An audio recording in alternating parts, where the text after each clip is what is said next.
Hello and welcome back to Bollywood Deep Dive, the only place where we connect the dots from the headlines to the heartbeats of Hindi cinema. Yeah, where do we even begin this week? The pot is boiling over. I think there's only one place to start, the three-letter word that has dominated every conversation, D-O-N. Dawn. It feels like a whole saga. एक film नहीं, एक series चल रही है news में. It really does. So the big update is that Ranveer Singh has reportedly decided to go completely silent. No media, no interviews for 18 months. 18 months? That's a long time in Bollywood years. That's like 3 film cycles. Exactly. The report says he won't speak until his next big film, Pralay, is ready for promotion. He wants to avoid any and all questions about the Dawn 3 controversy. I mean, I get it. Can you imagine the press tours? Every single question would be, so Ranveer, why did you leave Dawn 3? Ranveer, what happened? Ranveer, is it true that...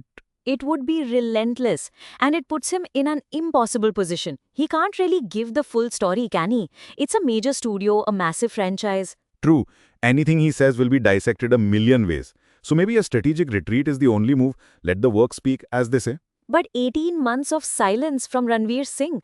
The man is pure energy. He's the life of every party, every press conference. It's like telling the sun not to shine. That is the perfect analogy. It's going to be a very quiet 18 months on the red carpets. But wait, the plot thickens. Enter Varun Dhawan. The social media like, the modern day cryptic message. So apparently, Varun Dhawan liked a post on social media that was talking about the whole controversy, seemingly in support of Ranveer. And the internet, of course, went into overdrive. Of course it did. A like is practically a press release these days. But honestly, what does it even mean? Maybe he was just scrolling and his thumb slipped. That is so true. A thumb slip that launched 1,000 think pieces. No, but it's interesting because it hints at the conversations that must be happening behind the scenes. Actors are friends, they talk. For sure. And it shows a little bit of solidarity. It's a tough industry. One day you're the chosen one for a franchise, the next day you're not. It's got to be a bit of a roller coaster. It just feels like this whole Dawn 3 transition could have been handled better, smoother. It feels messy. The silence from the makers, the leaks, now Ranveer's media ban. It's a masterclass in how not to handle a casting change for a beloved franchise. The ambiguity is what's fueling all the drama. A clear joint statement from day one would have put all of this to rest. 100%. But then we wouldn't have anything to talk about, would we? Exactly, true. There's always a silver lining for us podcasters. Speaking of franchises and sequels, it feels like that's the theme of the year. Dawn 3 might be in limbo, but Cocktail 2 is serving up a fresh round. Oh, I am so intrigued by this. Homi Adarjania is back. The original Cocktail was such a moment. The music, the look, Deepika, Saif, Tayana Penty, it defined a certain vibe for that time. It really did. Tum Hi Ho Bandhu was on every playlist for a year straight. So now we have Cocktail 2. And the cast is, wow, Shahid Kapoor, Kriti Sanon, and Rashmika Mandanna. That is a powerhouse cast. 3 incredibly popular, very talented actors. The box office prediction articles are already buzzing, saying it's set to have a bigger opening than the original. I mean, with that cast, I'm not surprised. Shahid is on a career high, Kriti is a national award winner and a huge star, and Rashmika has that massive pan-India appeal. It's a recipe for a huge opening. The question is, can it recapture the magic? The first one felt so fresh because it was about these flawed, messy, relatable characters. Veronica, played by Deepika, was iconic. Absolutely. That was a game-changing role for her. So, will this be a direct sequel or a spiritual successor? New characters, same vibe? That's the billion-rupee question. Homi Adarjania has a very distinct style. It's quirky, it's visually slick, it's emotionally complex. I have faith he'll bring something new to the table. I just hope it's not a rehash. Me too. I want a new story that feels like it belongs in the Cocktail universe. You know, that same mix of fun, friendship, and heartbreak. But with this new trio, the potential is huge. It is, and it's a smart move to call it Cocktail. To the brand recall is immense. People will walk in just based on the name and the memory of the first film. For sure. And from one massive sequel to another, the universe of Kalki is expanding. Arre, what a universe it is. Kalki 2898 AD isn't even fully out yet and they're already deep into Kalki 2. And the latest reported addition to the cast is none other than Alia Bhatt. This is it's an embarrassment of riches at this point. You have Prabhas, you have Amitabh Bachchan, you have Deepika Padukone, Kamal Hassan, and now Alia Bhatt is joining the franchise? Is the Avengers of Indian cinema. Nagashwin is not playing around. He's building a multi-film saga and he's getting every single superstar he can to be a part of it. It makes so much sense. Alia has that perfect blend of massive stardom and incredible acting talent. She can hold her own with anyone. And she's already a huge name in the Telugu states after RRR. Exactly. This is a strategic and creative masterstroke. It makes the franchise even bigger if that was even possible. The scale of this project is just mind-boggling. I can't even imagine the call sheet for a day of shooting. Just a casual day at the office with Mr. Bachchan, Kamal Hassan, Deepika, Prabhas, and Alia. No pressure. The craft services table alone must be legendary. But what this shows is the ambition of Indian cinema right now. We are thinking in terms of sagas, of multi-part epics. It's not just about one film anymore.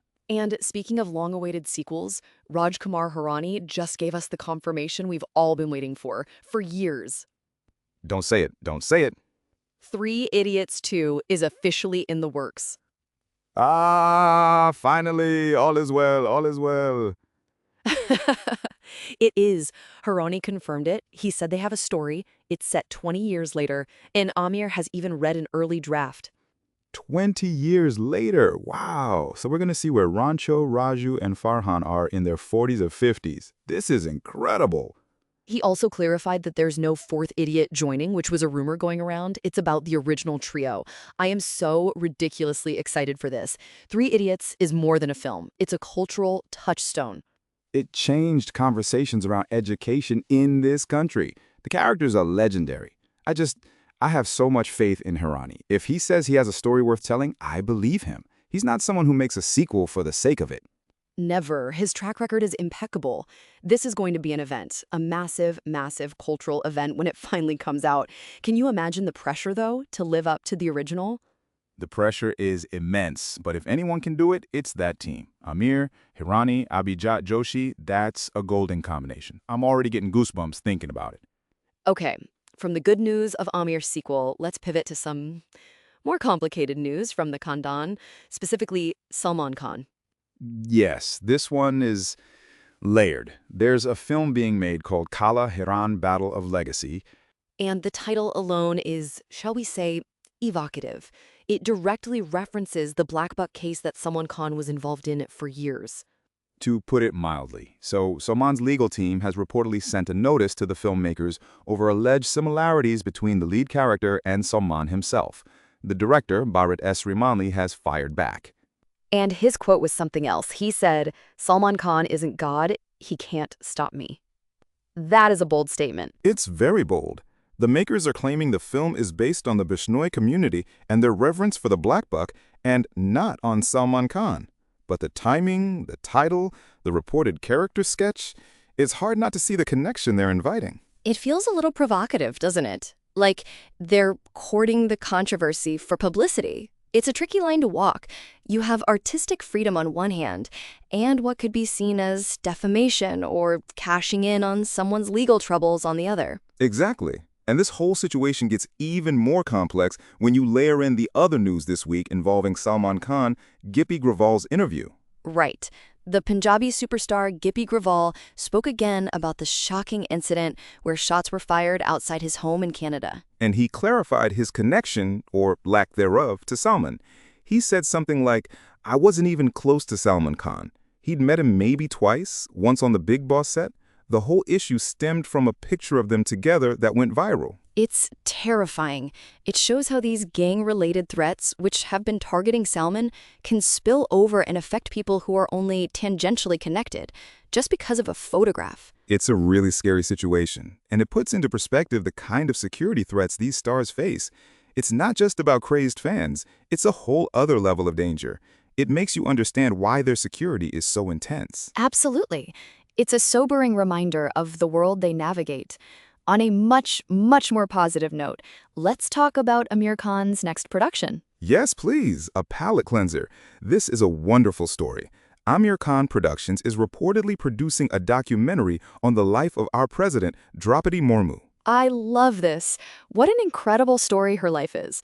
Her journey, the personal tragedies she has overcome, her rise to the highest office in the country, it's immensely powerful and inspiring. It really is. And Amir Khan Productions has a history of backing meaningful, important stories. The report says It will be directed by Swati Chakravarti Bhatkal, who directed the Satyamev Jayate series, so it's in very capable hands. That's fantastic news. It's the kind of story that needs to be told, and a documentary format feels right. It allows for depth and authenticity. And speaking of Amir and important cinema, can you believe it's been 25 years since Lagan? 25. Are bapre. That makes me feel so old. I remember the frenzy when it came out. The Oscar campaign, it was a moment of national pride. It truly was, and Paul Blackthorne, who played the antagonist Captain Russell, gave a lovely interview reflecting on it. He spoke about Amir's commitment and how happy he was to be in a film that, in his words, pointed a finger at the British Raj. What a great perspective. He wasn't just playing a villain, he understood the film's political and historical importance. It's always so nice to hear the foreign actors from our films speak so fondly of the experience years later. It shows the impact the film had, not just on audiences, but on the people who made it. Lagan is timeless. You can watch it today and it feels just as powerful. A true classic. Absolutely. And while we're talking about powerful cinema, we have to talk about what's happening in regional films. The box office numbers are telling a fantastic story. They really are.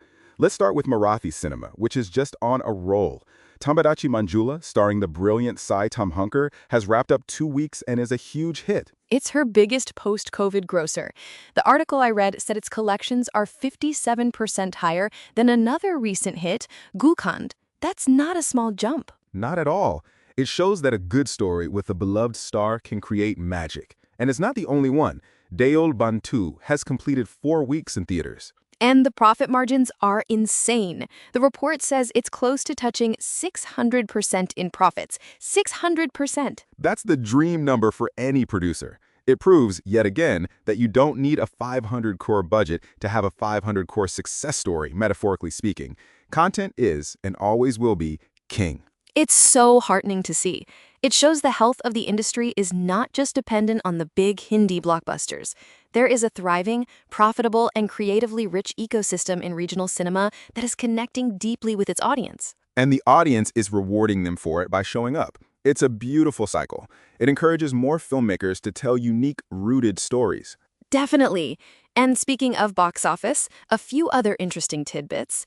Imtiaz Ali's new film Main Wapas Aunga seems to be picking up momentum in its second week. It had a slow start, but it's finding its audience. That's the Imtiaz Ali effect. His films are often growers. They're not always about the big opening weekend. They're about the long-term conversation. People discover them, talk about them, and the word of mouth builds. True. And on the other end of the spectrum, you have Sunny Deol.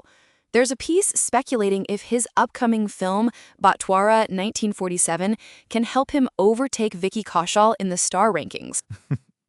I always find these star ranking articles a bit funny. It's like a sport.